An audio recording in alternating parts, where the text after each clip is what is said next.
Bagaimana membedakan flu biasa atau COVID-19? Kayak ini, anjing dan serigala.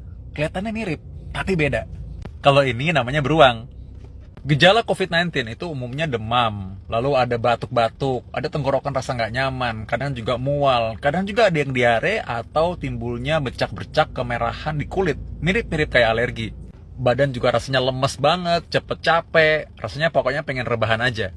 Gejalanya memang mirip-mirip flu biasa, kadang hidung tersumbat, pilek, ataupun meler. Kadang juga rasanya memang lemes banget, jadi karena itu mirip sekali gejalanya. Bedanya COVID-19 dengan flu biasa adalah walaupun sama-sama pilek, sama-sama hidung tersumbat, sama-sama meler, tapi COVID-19 biasanya punya gejala anosmia atau tidak bisa mencium.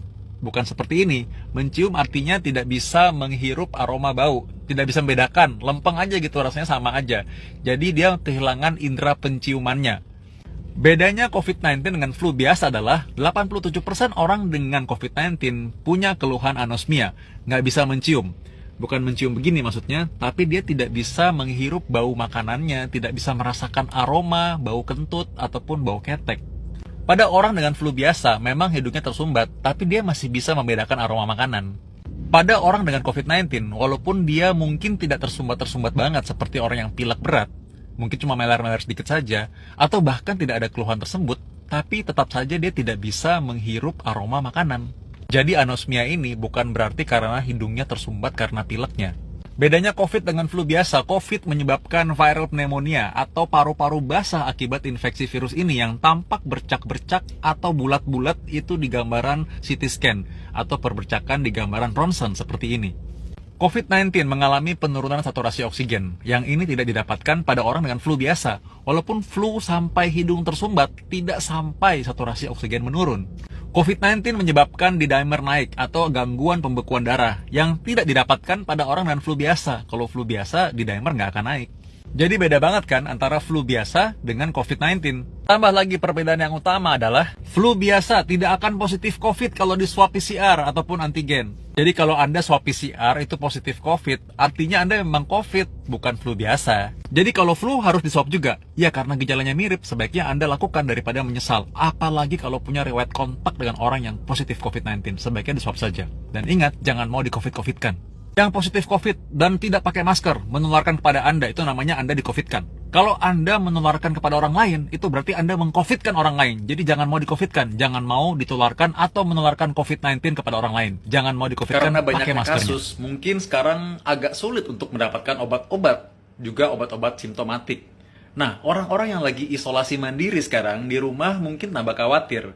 Tapi tenang dulu, karena sebenarnya ada bahan-bahan alami yang mempunyai efek serupa dengan obat-obat untuk menurunkan gejala-gejala akibat infeksi virus. Apa saja? Ini dia. Sambiloto. Sambiloto ini cukup mudah didapatkan di Indonesia dan efeknya adalah bisa mencegah replikasi virus atau menghambat virus ini memperbanyak diri.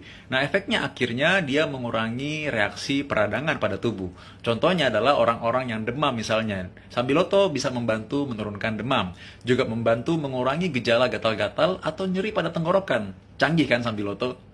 Yang kedua adalah meniran. Meniran ini kadang-kadang dikenal seperti teh dan rasanya pun mirip.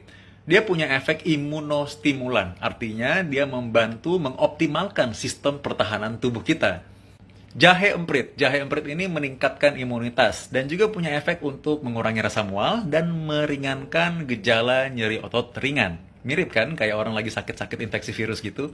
Daun jambu mete atau daun jambu monyet. Aku nggak tahu kenapa dinamakan daun jambu monyet. Daun jambu mete ini punya efek anti peradangan dan juga antioksidan. Karena itu dia punya efek untuk bisa membantu pemulihan sel dan mencegah kerusakan sel lebih luas. Akar manis. Nah, akar manis ini dulu memang digunakan sebagai pemanis. Dia punya efek antiviral dan juga punya efek antioksidan. Sehingga dia juga bisa membantu melegakan tenggorokan. Selain itu, dia punya efek untuk melapisi mukosa lambung sehingga baik untuk orang yang punya masalah lambung atau penderita MAH. Nah, yang unik adalah dia punya efek juga ternyata untuk mengurangi produksi adrenalin. Sehingga dia menekan hormon stres. Jadi orang yang minum ini mungkin jadi lebih rileks gitu ya. Apalagi kalau sekarang banyak barang diborong kayak gini. Tapi tenang aja guys, karena herbal ini alami dan bisa ditanam juga bahkan di pekarangan kalian. Kalaupun diborong, kita bisa kok nanam sendiri. Katanya kan Indonesia tanah surga, tongkat dan kayu pun jadi tanaman. Cepat sembuh ya, jangan stres, Tetap semangat. Terpaksa isoman di rumah, belum dapat rumah sakit, padahal saturasi oksigen sudah menurun. Ini caranya supaya Anda bisa tidur lebih baik dan membantu menaikkan saturasi oksigen. Tidur tengkurap membantu meningkatkan saturasi oksigen Anda.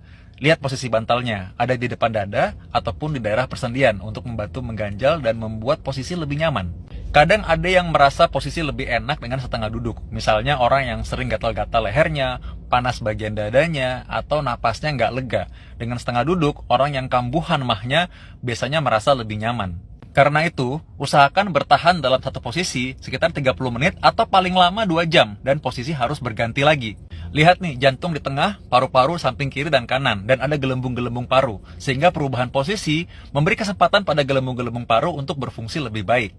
Bagi yang sering batuk atau susah bernapas, Anda bisa melakukan ini bergantian. Urutannya, tengkurap, duduk setengah duduk, atau ke samping. Tiap 30 menit. Banyak orang sekarang yang terpaksa isoman di rumah karena memang nggak dapat tempat di rumah sakit. Padahal saturasi oksigen udah turun banget dan rasanya mungkin sesek atau napasnya nggak enak. Nah, bagaimana caranya untuk bisa membantu menaikkan kadar saturasi oksigen? Lihat ke gambar di atas ini. Ini adalah gambar paru-paru yang terkena COVID-19. Jadi, memang COVID-19 ini menyebabkan radang pada paru-paru. Sebenarnya namanya viral pneumonia. Kalau zaman dulu, orang taunya namanya paru-paru basah. Itu pneumonia juga, tapi bedanya penyebabnya lain, bukan virus yang satu ini. Infeksi virus ini bisa menyebabkan bekas yang cukup lama pada paru-paru. Makanya kadang-kadang kalau di foto ataupun di CT scan apalagi bisa kelihatan tuh kalau bercaknya bekas COVID-19 bisa bertahan mungkin 1 bulan atau bahkan 2 bulan baru dia menyembuh total. Nah, ini dia kalau potongan melintang, jantung di tengah diapit 2 paru-paru. Nah, kalau misalkan posisinya tiduran terus, baringan terus, maka biasanya orang akan semakin sesak. Jadi ada cara tengkurap biar bisa dia lebih lega napasnya sementara. Namun nggak cuma tengkurap aja, ada cara yang lain.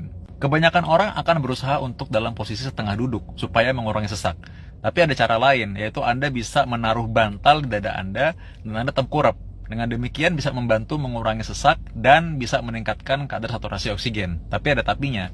Posisi tengkurap mungkin dilakukan 30 menit sampai maksimal 2 jam. Anda harus berganti posisi lagi, seperti ini. Jadi Anda miring ke samping dan juga dibantu atau diganjal dengan bantal untuk membuat posisi Anda lebih nyaman juga. Dengan tengkurap, Anda bisa membantu menaikkan kadar saturasi oksigen Anda, tentunya dengan dibantu ganjalan bantal. Ingat bahwa Anda sebaiknya berganti posisi ketika setengah jam atau paling lama 2 jam, untuk mendapatkan efek yang maksimal dari manuver-manuver ini. Posisi seperti ini yang kerap berganti selama setengah jam atau mungkin 2 jam bisa membantu Anda apabila Anda punya keluhan napas yang sulit atau mungkin batuk yang sering. Dan tentunya dibantu juga dengan adanya obat-obat pengencer dahak.